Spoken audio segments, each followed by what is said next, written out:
What's up, everyone? This is Exleys on the NFL Unfiltered UK Star. Let's get into it. So this week it's just me. Tony's still recovering from his operation and has other family commitments, so soloing this week. But let's get into it. So Vikings rookie Dallas Turner, Minnesota's first rounder, was recently the victim of a sophisticated bank scam. In February, someone impersonating a JP Morgan Chase rep convinced him to wire two transfers of $120,000 each, totaling $240,000. That's a lot of money to lose for a rookie. The law enforcement has recovered $2,500 so far. That's not a lot. There's a lot to be recovered yet for that. And the case remains under active investigation in Eagan, Minnesota. I believe that's how you say it. I'm probably wrong. I am from the UK, so probably just butchered that. But hopefully he gets it back, because rookies don't tend to get a lot of money compared to megastars and what have you. So hopefully they can recover it. He can keep his money, and hopefully they get it back for him. The other big news, Ndamukong Suh has officially announced his retirement.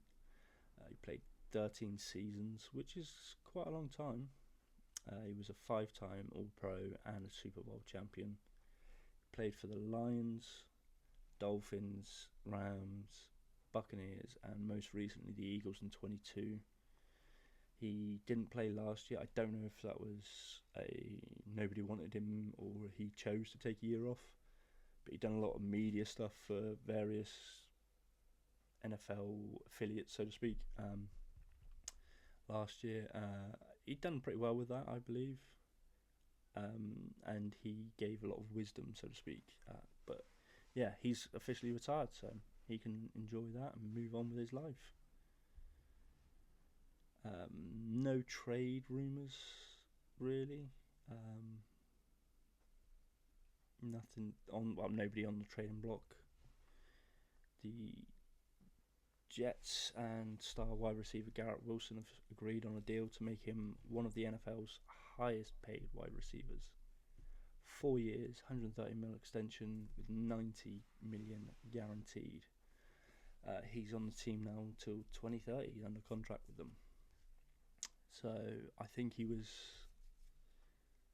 a good choice to lock up. I would say he's their best receiver. He's the best receiver on the Jets I've seen for a long time.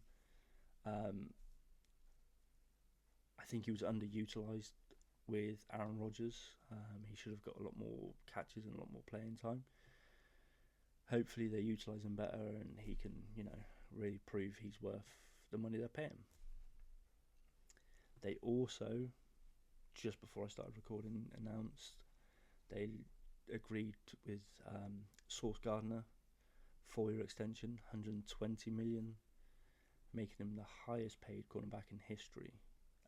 The guarantee is $85.653 million. They're both big guarantees for either player. Guarantees are getting much, much bigger in terms of the overall contract these days. But he's with the team now till 2030 under contract. Their 2 star players are signed now, locked up for training camp, so they can all just crack on and get on with it. The Chiefs and guard Trey Smith reached a new agreement on a contract. 4-year deal, $94 million with $70 million guaranteed. Again, high guarantees this year. Everybody's getting high guarantees nowadays. He's now the highest paid right guard in the NFL.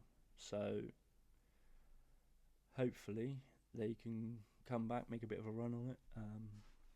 I don't know if they'll get to the Super Bowl. I don't know what will happen. I don't know what the rest of the team's like. We've got to wait till training camp starts to find that out. Bears have signed their GM to a contract extension, keeping him for quite a while.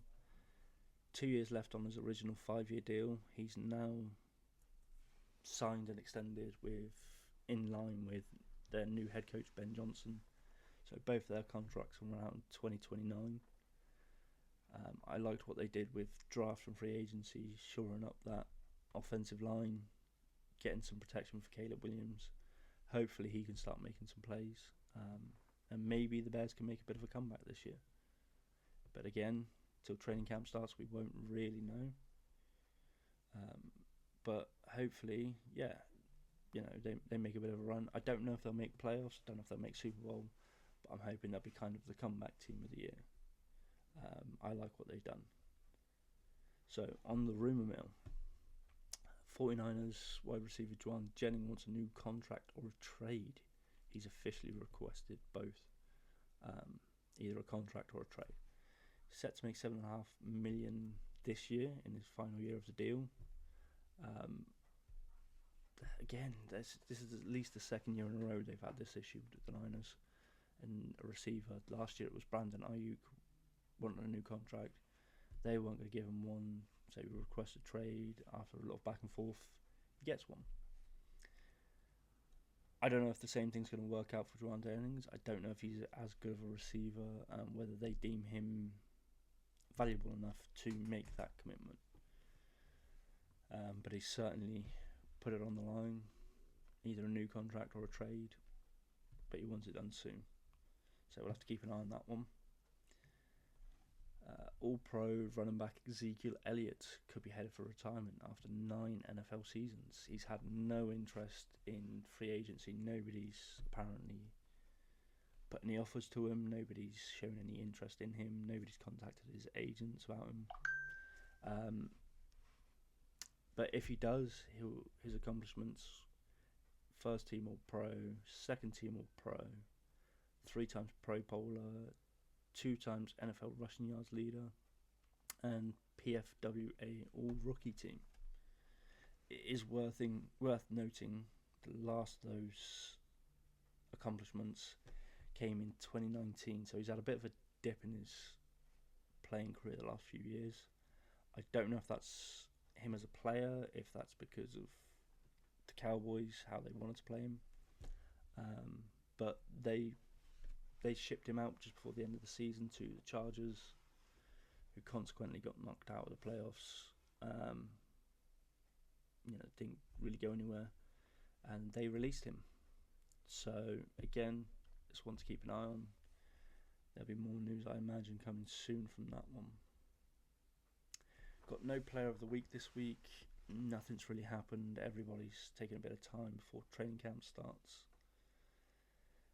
I believe the Chargers reported this week, so a lot of teams I think will start reporting next week. No bold predictions, really. I mean, we made ours already. No game of the week, nothing's happened. Pre-season's on its way, and there is the Hall of Fame game later this month. So we'll have to, keep an eye for that. Should be interesting to watch. Believe it's Bears and Lions playing that one. So we'll get our first look at some teams playing. Get ready for pre-season. I don't think anybody's really taken it as a serious season game. It's a pre-season game essentially. It's test your teams, see who's playing where, how good everybody gels and that. But pre-season's 3 or 4 weeks away, I believe, and then regular season should start in a month and a half or so. So it's getting close. It is getting close. But that's it from me. It was just a quick one. It always feels weird doing these on your own, so just run down the stories we found, and just keep you guys going. Hopefully next week we can resume normal recordings. But thanks for tuning in to Exleys on the NFL. Follow us on Instagram at Exleys NFL Podcast and TikTok TonyExley12. Hit that subscribe button, and we'll see you next time.